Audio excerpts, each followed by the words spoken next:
Hello all, and thanks for tuning back into my channel.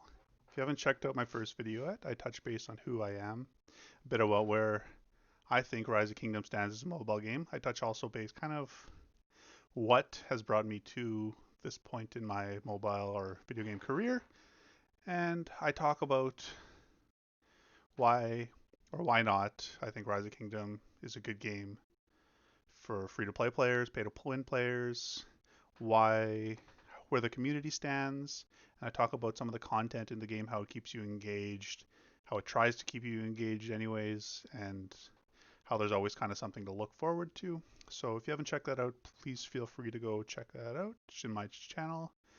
If you enjoy the content, give it a like, give me a subscribe. It means the world to me. And yeah, today's video we are going to go over uh, what I think your first step should be when you start this game out, and that is just making an account to trying to understand how it works.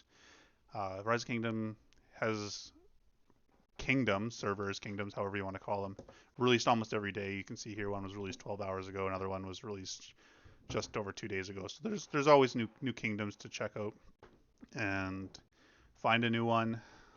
We're gonna go create a character in this new kingdom, and we're going to go over some basic controls. Some of the controls we're going to go over today is how to move your marches in the field. We're going to talk about resources and gaining resources. There's two primary ways, I guess three primary ways. You can either get them from your city where you have little resource buildings, you can farm them on the map, or you can open items to get them. We're going to talk about some of the events, how to optimize those events. We're going to talk about joining an alliance and the perks and benefits of joining an alliance. We're going to talk about how you should build your base. And we're going to talk about something unique to Rise of Kingdom, which is exploring the fog. First off here, it's asking me to choose a civilization. We're going to try Arabia this time. I have never tried Arabia before, and when you make this first account, it genuinely doesn't matter which kingdom, civilization you choose, so we're just going to go ahead. I'm going to skip this tutorial, and we're going to get right in. So the game has some built-in tutorials. It's going to try and walk you through some of the basics of the game. They're okay. They show you some stuff, but they don't show you a lot. They're a little bit outdated. So I'm going to show you a couple little tricks that'll help you out as you progress in this game, and some things you can just kind of get used to before you're all the way into this game and you get a feel for it. So first of all, it's asking me to build a farm. Most mobile games have some sort of resource system. A farm is an example of that. So I built a farm and immediately had 4,000 food in it for me. I clicked it. I got that 4,000 wood. Now it's got a little RP event saying somebody's in trouble. So we're going to go look. Click this button to zoom out your map. And oh, the game actually just kind of broke here. Oh, there it is. There's the barbarian attacking this village. For whatever reason, this is in the tutorial and it actually never happens in game. It's just a way to get us, get our feels going and think, oh my gosh, we have to go help these people. So it laughs at us, and then we're like, oh, we can't do anything yet. Well, let's go train some troops. So we train some troops, go to our barracks, hit the train troops button, train 20 warriors, and now we have 1,020 warriors because the game gave us 1,000 already. Awesome. Now it suggests we upgrade our wall. It's actually not necessary. It doesn't actually do anything for training troops, but we're going to follow the tutorial anyways. And now we're going to recruit the tavern. Or my apologies, we're going to build the tavern. So here we go. Tavern's a place where you can use keys and whatever to start recruiting heroes. It's not the only way to get heroes, but it is the first way. So we're going to use this gold key that the game gave us, and we're going to get our automatic hero, which in this case is Baibars. And we're going to now be able to go hunt that barbarian that was attacking that poor village. So we're going to hit search, hit the barbarian, and we're going to click the barbarian, hit attack, new troops, and choose the one commander we have, and we're going to march at them. Simultaneously, the game's going to have a little fight right here where we're going to go help them out after, and it's going to show you how you can move from one battle on the field to another. It's a rudimentary way. It's an okay way. It works in some situations, but there are some better ways, which I will show you whenever the tutorial ends and I can actually control my account properly. So these guys are fighting over here and they're like, oh my gosh, we need help. So we're going to click the barbarians, hit attack, and we're going to march our little guys over there to join in. So they're going to just walk over there. Pretty straightforward stuff. Now, hypothetically, if these guys were an ally and we were also here, we would actually both get rewards from hitting barbarians. It's not just first come, first serve. Every march that attacks the barbarians gets a reward. In the tutorial, there's no rewards, but in general, that's the case. It's like, oh my gosh, you saved us. I'd like to join your army. Okay. So now we have Markswoman. Pretty much a useless commander. We won't use her very much at all. And regardless. Now it's asking us to do a bunch of quests, upgrade our city hall. That's the next thing we should discuss. When you're building your city, yeah, quests are going to suggest certain things, but your primary goal should be getting your city hall as high as possible, as fast as possible. That's the best way to move forward. You gain the most power, you gain the most ability to fight, and it's just overall the most beneficial way. You don't need to upgrade every single individual building to the same level as your city hall before upgrading it. You only need a couple. Yeah. The next thing that this game shows is unique is something called Fog of War. In Rise of Kingdoms, you can only see a little bit of the map right away, and I can't see anything else. When you build your scout camp, you can start sending out your little scouts to go look at what's underneath the fog. If you've played other games like Dota, League of Legends, Warcraft 3, you're very familiar with Fog of War, where you can't see spaces where none of your allies are. Rise of Kingdoms, it's basically once you've seen the Fog of War or explored it, then you can see it forever. So once these guys have explored it, I don't need to explore it ever again, that area. I just had to explore different areas. It's pretty fun. It's a little tedious, but there are rewards to it, so it's worth doing. And overall, there's substantial value to exploring the Fog of War. You can find resources and certain technologies underneath it and different things like that. So don't neglect your Fog of War exploration. Practice it as much as you can. As your scout camp gets higher, you actually unlock more scouts. You can upwards of 3 scouts, where you can send out all 3 at the time, exploring different parts of the map. It speeds it up quite a bit because the map is fairly large. The next thing it's getting us to do is building an archery range, one of the 4 unit types in this game. There are archers, warriors, horse guys, and siege units. Basically, they all have a purpose and they're all pretty valuable, and you should always be training all of them. You can have 4 buildings. All buildings should be training troops at all times. That should be your general goal because you will need them at one point. I'm just clicking the tavern right here, hitting recruit heroes. I got a couple of trophies for Joan of Arc, who's a pretty awesome commander. A couple trophies for Sarka, who's a decent gatherer commander as well. So in all, that's a pretty good pull. I'm going to open this other chest. I get 3 attempts, and then they take 5 minutes to reset. Not as good. Silver keys aren't as good as the golden keys, but that's okay. The next thing we are going to keep focusing on is upgrading our city hall. So I'm going to hit upgrade there. The game's going to suggest I use a speed up item, show you how that's done. Click the speed up button, use a 5-minute speed up. Building's done. So yeah, the tutorials are okay, but there are some things you should focus on. Primarily building up your city hall, exploring the fog. Next thing we're going to push towards, I want to get this alliance center built. When you build your alliance center, you can join an alliance, which is just a group of people that can help each other out. So I'm going to build this alliance center. Awesome. Now I'm going to go open my tab here, go to my alliance, find an alliance that I can join.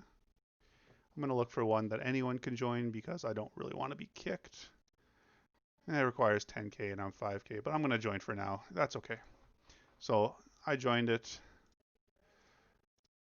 And now there's this function called help. My allies are asking for help for upgrading. I'm going to hit help. What helps do is every time, and the game is showing me right now where my alliance leader is. So pretty cool there. Anyways, I'm going to go back, explain help. What help is every time you have a C, the green hand means you can help your allies. When you, for example, upgrade my wall here, I can upgrade my wall. It takes a minute 30. If I ask for help with the blue help sign, I ask my allies for help every time they help. As you saw, it instantly finished there. That means 2 people help me. Every time they help right now, it decreases the build time by a minute. As you increase your alliance technology, it can go up to another 120 seconds. So every time they help is 3 minutes. Pretty awesome. Makes the early game a lot more beneficial if you're in an alliance. So yeah, pretty cool. I'm going to go ahead and upgrade my castle here because I finished that wall. It's going to take me to Bronze Age. Ages don't actually mean a whole lot except for the fact that your little town here will get slightly bigger and there's more room to place buildings. Other than that, it's an arbitrary milestone that doesn't do too much. Um, so yeah, I'm going to continue exploring the fog from my scout camp. I'll do a later video on some optimizations you can do exploring the fog, but for right now, just clicking your building, going into your building and telling the guy to explore the fog is okay for just learning the ropes. And yeah, the other thing I quickly wanted to touch base on is events. Try and integrate yourself with your event system. When you have a new server, there's tons of events going on. Make sure you're collecting things, getting as much as you can. The more you get, the better off you're going to be because it's just free stuff for doing stuff you would normally do. A lot of the times it's advised to not spend too much of your resources and speed ups unless there's an event going on that rewards you using them. That is generally true. There are slight occasions where it's not, but for the most part, in this account, just try and complete some events, see how it works, works, what doesn't. For example, this Rise of Kingdoms event, which is the new server event, municipal construction, upgrade city hall to level 4. I'm doing that right now. So when that's done, I'm going to go get some action points and some speed ups. World exploration, explore the blocks on the fog. Go ahead and do that. And try and get as much of that as done as possible. Yeah. One last thing I should mention is every time two last things. I'm going to summon a march. So what I did is I hold down my city here, drag it to the map, let go. It's going to open up this screen, and I'm going to send a march out. Now that march is on the map. Now that march could go gather here, or if I needed to, go hunt a barbarian. So I summon this barbarian with my little magnifying glass. Up to level 12 barbarians can be summoned that way. And I'm going to click my march. I'm going to drag it over to this march. It is going to attack that march. And if you notice up in the top left corner, it used 50 AP. AP is your currency that generates all the time. When you start out, it generates 1 point of AP every 36 seconds. Depending on your civilization, your VIP level, whatever, it can get decreased. One thing you should try and focus on is never running out of AP. It's a free resource that gives you free stuff because when I kill this barbarian pack right here, I'm going to be rewarded with some free stuff. And I will show you that in a moment. So yeah, it was a tough battle because I'm only pretty weak. But I won the fight, and that means right here, Baybars, 1,000 units beat the barbarians, and I got a couple of resource chests, a speed up, some XP, and an arrow of resistance. So yeah, look, used AP, got free stuff. Pretty awesome. Actually, I'll show you this too. So I found a cave in the fog when I was exploring the fog. My little guy's like, hey, at this location, there's a cave. So what I can do with my scout is I can actually explore this cave. So I'm going to send him to the cave. He's actually just going to go right there, hop in that cave. When he comes out, he's going to be like, hey, I found something for you. And this right here is a mechanic that we're going to use when we make our jumper account, but it's good to familiarize yourself with it. So he's like, hey, I found a thing. Here's a level 2's treasure of the cave. Awesome. Free stuff for no expense spent on our part. So we're going to go open that box, and there's free stuff in there. Oh, VIP points, commander structures, cool. One last thing I'm going to touch on, I think I've said that a couple times, but this will be the last thing, is collecting your free stuff every day.